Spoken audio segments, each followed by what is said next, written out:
Saya persilakan pada para pembicara untuk menghidupkan Zoom.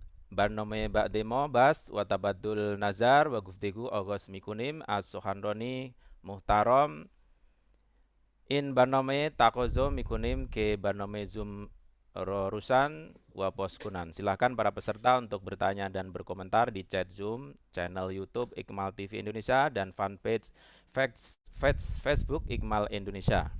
Serkat konam degone in banome mitawanan astari ke Facebook, konol YouTube, Ikmal TV Andunisi, wa fanpage Facebook Ikmal Andunisi, soal kunan wayo nazar bedahan. Saya persilakan kepada Dr. Amar Fauzi dan Dr. Samsul bergabung untuk membantu menjadi penerjemah dari bahasa Parsi ke Indonesia dan dari bahasa Indonesia ke Parsi.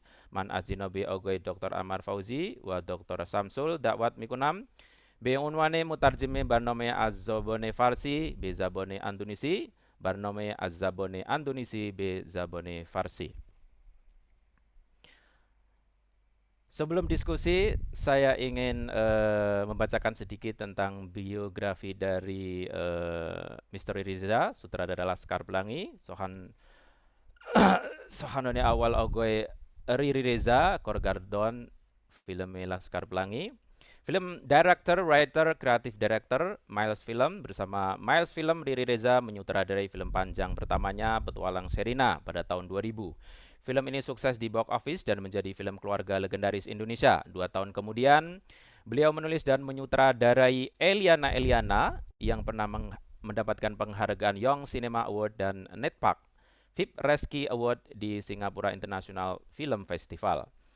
Riri kemudian bergabung dalam jajaran direksi Miles Film pada tahun 2003. Sejak saat itu, Riri Reza juga berperan sebagai kreatif direktur di Miles dan menghasilkan film-film dengan beragam prestasi. Sebagai sutradara, Riri memiliki kecermatan mengolah cerita dan film dengan skala produksi besar maupun dalam produksi yang lebih intim. Untuk itu, ia telah meraih 15 penghargaan internasional melalui film Gi, Hari Untuk Selamanya, Laskar Pelangi, Atambua 39 derajat Celcius, dan Sokola. Pada tahun 2016, Atira, sebuah film dengan latar belakang tanah kelahirannya Sulawesi Selatan, berhasil memboyong 6 piala citra FFI termasuk film terbaik dan sutradara terbaik.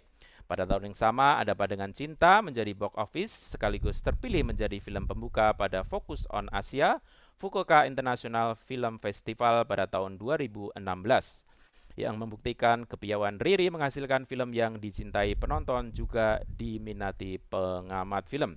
Kecintaan pada media film, kepekaannya terhadap berbagai isu budaya dan kemanusiaan memberi warna khas pada film-film produksi Miles.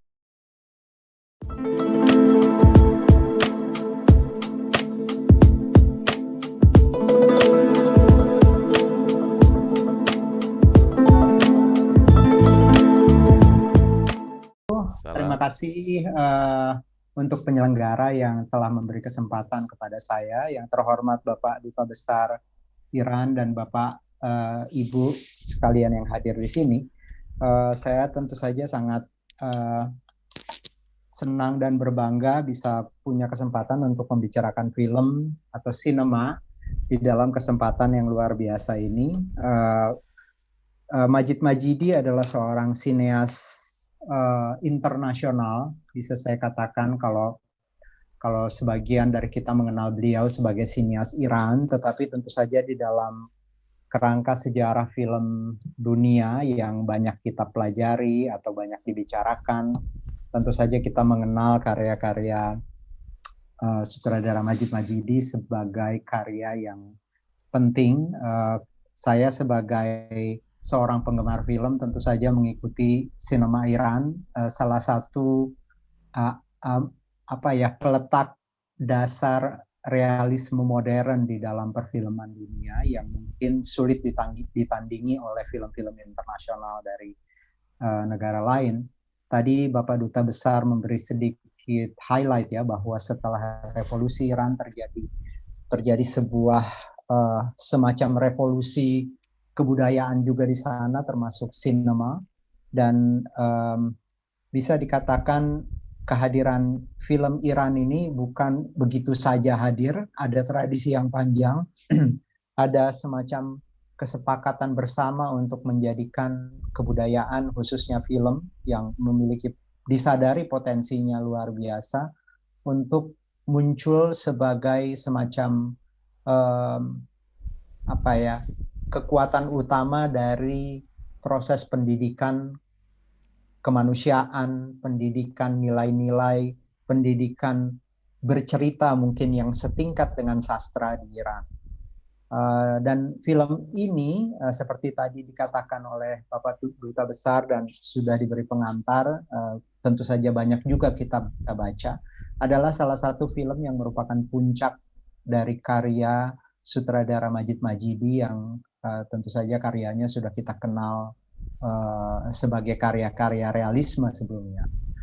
Film Muhammad Rasulullah adalah satu film epos ya, kalau di Indonesia ini mungkin sudah lama kita tidak melihat film-film besar seperti ini. Tentu saja film ini punya kekhususan luar biasa karena tokoh yang dijadikan sentral di cerita di dalam film ini adalah Muhammad Rasulullah yang salah seorang mungkin bisa dikatakan tokoh terpenting dalam peradaban dunia, kalau tidak mau dikatakan hanya dalam peradaban Islam. Dan kalau kita saksikan film ini, saya pikir keyakinan Majid Majidi sebagai seorang sineas itu tidak juga terkompromikan mungkin ya, atau tidak juga harus berubah gitu. Karena saya yakin sekali beliau punya kecintaan kepada medium film. Dia punya rasa yakin bahwa apabila ingin membuat film tentang Muhammad Rasulullah, mesti menjadi sebuah film yang menggambarkan semua dimensi yang atau perasaan, mungkin bukan hanya kekaguman tetapi kebesaran dari tokoh yang akan diceritakan.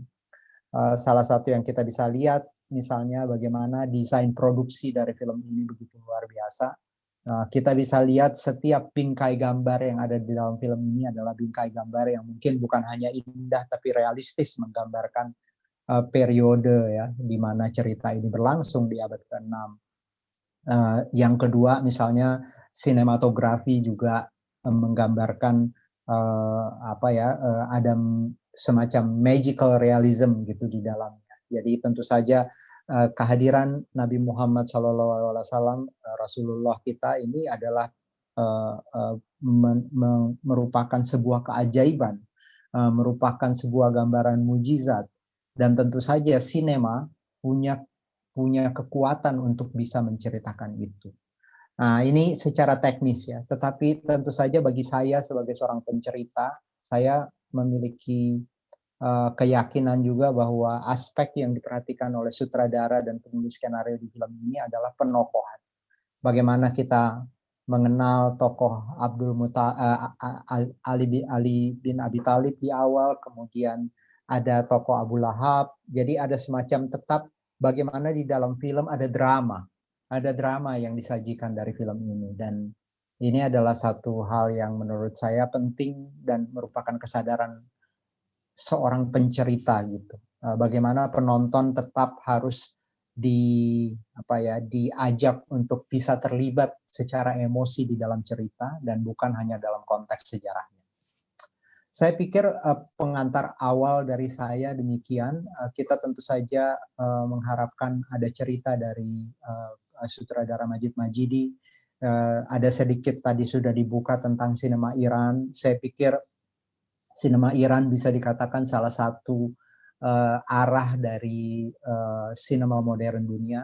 Abbas Kiarostami, Mohsen Makhmalbaf, Jafar Panahi, dan tentu saja sutradara Majid Majidi adalah figur-figur yang sangat dihormati di dunia. Negara yang mungkin secara populasi tidak sebesar Indonesia, tapi memiliki kesadaran tentang sinema sejak sekian lama dan membangunnya melalui pendidikan. Mungkin ini satu hal yang harus kita lihat. Maaf sedikit lagi, ketika saya diundang ke Teheran tahun 2013, saya sempat berkunjung ke museum film di Iran.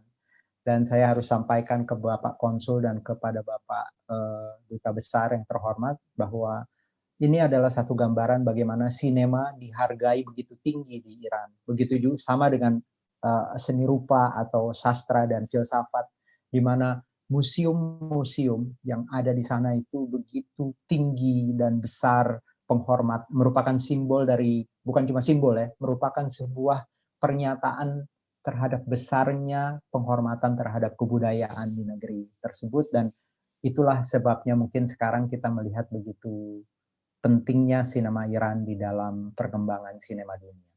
Sebelum diskusi live kita mulai, ada dua pertanyaan dari peserta YouTube untuk Mas Riri Reza dan juga Pak Otong Sulaiman. Dari Muhammad Al Kapun, saya bertanya kepada sutradara Riri Reza, apa dasar-dasar kode etik umum yang perlu diperhatikan dalam pembuatan film dan film dokumenter secara khusus sehingga sukses? Terima kasih. Kemudian dari Dedi Novi, izin bertanya, film Iran seringkali memenangi kompetisi film internasional dalam berbagai kategori. Apa hambatan utama kerjasama perfilman antar Indonesia dan Iran? Pada dua penanya pertama, mungkin saya mau ke pertanyaan kedua dulu. Sebenarnya betul sekali ya, mungkin tadi kita sempat mendengar beberapa ilustrasi yang disampaikan oleh para pembicara sebelumnya, termasuk juga Bapak Duta Besar, bagaimana di Iran film dilihat sebagai sebagai bagian dari kebudayaan yang disadari kekuatannya gitu. Kemudian melahirkan sineas di dalam sebuah proses yang mungkin panjang melalui pendidikan, melalui berbagai kebijakan juga gitu. Karena yang saya tahu misalnya di Iran itu ada sebuah lembaga yang memfokuskan pada pengembangan film-film anak dan remaja. Dan disinilah sutradara seperti Abbas Kiarostami itu bekerja di awalnya. Jadi ada sebuah center untuk pengembangan film untuk anak dan remaja. Dan saya yakin ketika ada upaya yang sangat fokus kepada film-film anak dan remaja, kualitas film atau aspek-aspek etika, aspek-aspek dasar-dasar nilai yang memang diperhatikan untuk penonton anak-anak ini dalam mencari cerita, itu menjadi yang utama. Dan itulah mungkin yang membuat Iran memiliki kekuatan, atau salah satu karakteristik sinema Iran yang mungkin kita bisa lihat dari waktu ke waktu, bagaimana mereka bisa menggambarkan tokoh-tokoh anak dan remaja dengan sangat baik, dan bukan hanya menjadi sebuah film anak-anak misalnya. Dia menjadi film yang menawarkan paradoks, menawarkan benturan-benturan nilai yang dilihat dari perspektif anak-anak sehingga bisa diikuti, dipahami, dan mengikat emosi penonton. Ya, kalau kita lihat hampir semua film-film Iran yang besar itu tentu saja hampir kebanyakan ya subjek sinematiknya atau tokoh karakter utamanya itu anak-anak. Nah, ini adalah sebuah proses yang menurut saya merupakan strategi kebudayaan yang sangat baik. Bagaimana dengan Indonesia? Apakah kita punya kebijakan dalam mengembangkan film anak-anak di Indonesia? Misalnya saja, apakah ada insentif gitu kepada pembuat film atau produser film Indonesia yang ingin membuat film anak-anak? Saya rasa itu tidak ada. Dan ketika kita ada banyak sekali keluhan terhadap perkembangan film Indonesia, kenapa kita selalu harus bersaing dengan Hollywood gitu. Karena memang di sini film dilihat dalam aspek yang tidak utuh gitu. Film selalu dipisah-pisahkan antara komersialisme dengan idealisme. Tidak bisa dilihat sebagai sesuatu yang satu. Nah, kalau di Iran, saya rasa yang berkembang adalah ada dorongan besar kepada sineas untuk melahirkan karya-karya yang baik. Saya ingin mendengar cerita itu sebenarnya. Mungkin nanti Bapak Duta Besar bisa bercerita lebih jauh. Satu lagi, tentang kerjasama Indonesia dan perfilman Indonesia dan Iran. Saya rasa ini sangat potensial. Dalam 3 tahun terakhir, saya mendapat kesempatan untuk bekerja sama dengan beberapa negara dalam koproduksi internasional. Misalnya ada satu perusahaan film di Korea yang menawarkan adaptasi skenario film Korea kepada sineas Indonesia dan akhirnya bekerja sama dengan perusahaan di mana saya bekerja. Jadi kami mengadaptasi skenario dari film Korea. Dan saya pikir melihat bagaimana film-film Iran yang saya sepakat banyak similarity ya, banyak kesamaan antara Indonesia dan Iran. Sebenarnya kita bisa melakukan adaptasi dari beberapa skenario film-film Iran ini. Dan saya pikir pembuat produser film sudah memiliki modal yang luar biasa apabila mendapatkan skenario film dari Iran karena tokoh-tokohnya banyak yang mungkin secara emosi, secara budaya memiliki kesamaan, sudah memiliki struktur cerita yang sangat kuat ya, sudah memiliki jaminan pasar internasional yang besar gitu. Jadi saya sebenarnya kalau dibuka kemungkinan untuk melakukan kolaborasi apabila ada pihak-pihak yang bersedia menjadi penghubung, sebenarnya bisa sekali kita mencoba secara legal dengan legalitas yang baik tentu saja karena ini hampir semua film Iran yang penting ini seperti Muhammad, Rasulullah, seperti Children of Heaven, Songs of Sparrow, ini semua sudah punya distributor internasional. Semuanya diedarkan di negara-negara Eropa, diedarkan di Amerika, beberapa kalau sekarang kita bicara digital platform juga sudah mengambil film-film ini. Jadi kita juga tidak bisa sembarangan mengambil kemudian mengadaptasi, itu namanya pembajakan, tapi apabila ada proses legal yang baik saya rasa itu akan sangat potensial untuk menjadi sebuah kolaborasi yang baik gitu. Dan mudah-mudahan ini bisa kita buka kemungkinan ini di masa depan. Demikian Mas Ma'ruf tanggapan saya terhadap kedua pertanyaan tadi. Banyak permintaan ini untuk Mas Riri. Jadi judulnya diskusi film Muhammad Rasulullah. Tapi kenapa kok dibahas di luar itu gitu Mas Riri? Jadi mungkin ini untuk memuaskan harapan peserta, Mas Riri mengupas secara serius film garapan dari Majid Majid ini dari aspek sinematiknya dari seorang sinias Indonesia. Oke, tentu saja kalau kita mau bicara sinematiknya, saya akan kembali dulu ke cerita ya, Mas Ma'ruf. Tentu saja bagaimana film itu dimulai dari sebuah skenario. Dan Majid Majidi di dalam film Muhammad Rasulullah ini sebenarnya mencoba mengambil pendekatan yang cukup klasikal gitu ya.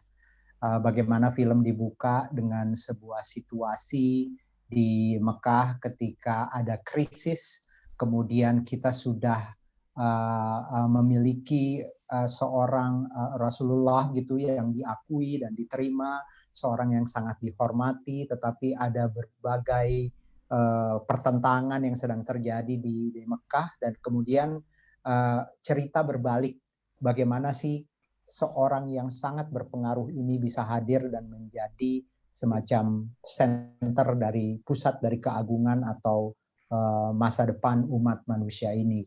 Kemudian kita kembali ke cerita bahwa ketika Rasulullah akan lahir itu sebenarnya Mekah juga sedang mengalami krisis. Ada perang, ada serangan yang besar gitu, dan kemudian cerita berlanjut dengan bagaimana Muhammad ini kemudian lahir dan tumbuh perlahan-lahan menghadapi berbagai tragedi sampai kemudian dia menjadi seperti sekarang. Jadi secara cerita pertama-tama ini adalah sebuah film yang mengambil sebuah struktur eliptikal biasanya kita menyebutnya secara skenario. Jadi dimulai di masa kini, kemudian kita kembali ke masa lalu sampai kemudian terakhir kita kembali lagi ke masa sekarang.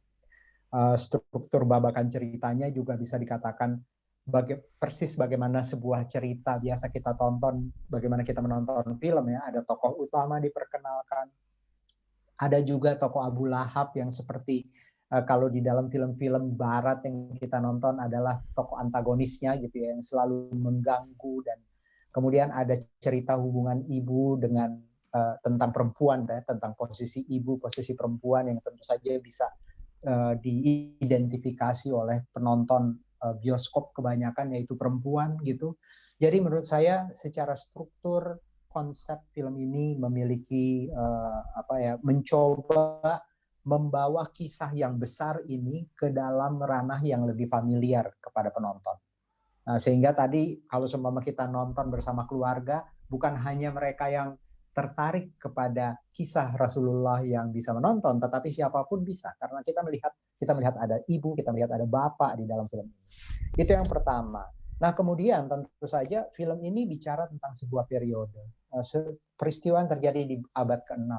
Tantangan seorang sutradara, dan tentu saja Majid Majidis telah melalui sekian banyak tahapan di dalam hidupnya. Dia menulis di dalam karir sinemanya, dia menulis skenario film ini sendiri, dan dia adalah seorang sutradara yang memiliki track record gitu yang sangat panjang, prestasi yang luar biasa di dunia film.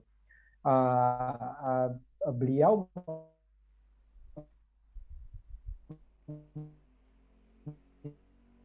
pilih bekerja sama dengan orang-orang yang paling baik ya, produksi. Bagaimana sangat tertarik untuk mendengar riset atau survei dia tentang tata artistik kota Mekah di masa itu. Bagaimana Ka'bah digambarkan sebagai sebuah hampir kayak rumah batu gitu ya, yang dibangun dari batu, kemudian di dalamnya ada semacam ruang di mana banyak patung disimpan, kemudian ada tempat yang ada rooftopnya gitu, di mana ketinggian bisa melihat sebagian rendah kota Mekah yang dikelilingi bukit gitu.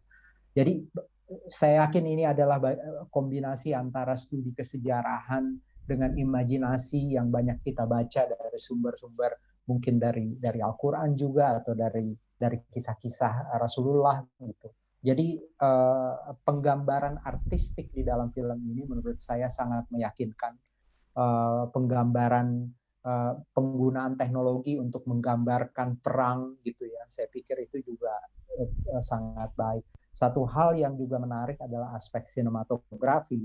Kalau seumpama kita yang sudah menonton film ini bisa lihat bagaimana Muhammad digambarkan itu selalu dalam ada halo, cahaya halo gitu yang ada di sekitar dia. Jadi untuk menggambarkan bahwa ini adalah seorang manusia yang akan membawa sekian banyak mujizat bagi kehidupan. Jadi konsep artistik sinematografinya digambarkan ada karakteristik gitu ya, yang digambarkan sejak dia lahir sampai dia tumbuh. Dan ini adalah sebuah teknik sinematografi yang tentu saja dirancang dengan sangat baik gitu. Banyak juga momen-momen magical realism yang saya katakan tadi yang bisa diterjemahkan dengan sangat baik oleh sinematografi film ini. Ini penata sinematografinya juga bukan orang Iran, tapi seorang berkebangsaan Italia yang sudah menangkan mungkin 3 atau 4 piala Oscar sebagai sinematografer ya. Pernah bekerja dengan sutradara Amerika seperti Francis Ford Coppola, Bernardo Bertolucci gitu. Jadi saya pikir Majid Majidi untuk film Muhammad Rasulullah ini memang membayangkan ingin menciptakan sebuah realisme tentang abad ke-6 di saat ketika Rasulullah hidup di masa itu. Dan menurut saya cukup berhasil ditampilkan gitu. Kita tentu saja kalau mau melihat secara lebih detail bagaimana manusia hidup, bagaimana pola kebudayaan di masa itu, kita bisa lihat dari kehidupan di pasar, karena Majid Majidi memberi perhatian khusus misalnya pada kehidupan orang-orang di pasar di Makkah di masa itu gitu. Bagaimana banyak metafora juga ditampilkan oleh di dalam film ini oleh sutradara. Jadi saya pikir ya sebuah film yang pantas sekali ditonton oleh siapapun, baik dalam konteks cerita, dalam konteks kesejarahan, dalam konteks Islam, maupun dalam konteks pencapaian sinematografi atau sinematiknya. Yang pertama, seperti saya katakan, film ini tidak ditujukan hanya untuk pasar lokal Iran misalnya. Seperti bagaimana kita membuat film di Indonesia. Membuat film di Indonesia itu pasarnya lokal, jadi biayanya kadang-kadang 10, 15, 20 miliar. Ya paling itu 2 juta dolar gitu ya. Dan kalau seumpama film seperti ini, kenapa Majid Majidia mungkin bisa dipercaya untuk mengumpulkan dana sebegitu besar besar ya untuk memproduksi film ini sesuai dengan visi beliau. Ya film ini ditujukan untuk pasar yang seluas-luasnya, pasar internasional, dan tidak untuk itu semua aspek penciptaan di dalam film ini diupayakan setinggi-tingginya. Itu musiknya digarap oleh orang musisi dari India yang sudah menang Oscar. Penata kamera yang sudah memenangkan Piala Oscar. Jadi ya, tentu saja Majid Majidi juga adalah sutradara yang sudah pernah masuk nominasi Academy Award untuk Best Foreign Language ya, film bahasa asing terbaik. Jadi ya sangat pantas saya rasa film itu memang kemudian menjadi begitu tinggi biaya produksinya. Apa ya, sangat berbahagia dengan kesempatan percakapan hari ini. Saya juga karena tadi saya ditanya dalam konsep sinematik atau aspek sinematik dari film ini, saya pikir kita harus melihat bahwa Majid Majidi atau kebanyakan sineas Iran itu adalah sineas yang juga sangat terbuka ya. Bukan hanya membuat film dalam konteks misalnya Islam, karena kalau kita bisa melihat misalnya ada beberapa film beliau seperti Songs of Sparrow, Beyond the Clouds, atau The Sun Children, itu ada beberapa yang mendapat sambutan sangat besar di dunia internasional sebagai film dengan kualitas sinematik yang baik.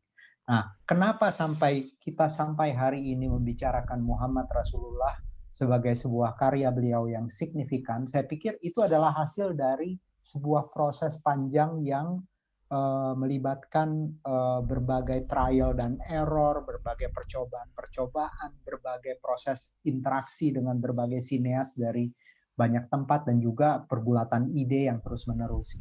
Dan saya yakin Majid Majidi sebagai seorang sineas pasti bukan melihat cerita Muhammad Rasulullah ini sebagai dalam satu konteks saja, tapi memang ada aspek kemanusiaan yang selama ini muncul di dalam film-film beliau yang dia lihat dari kisah Muhammad Rasulullah.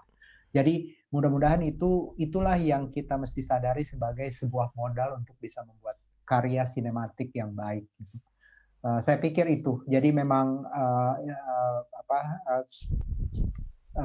sebuah karya itu lahir dari sebuah proses panjang kira-kira begitu, Mas Maru. Terima kasih.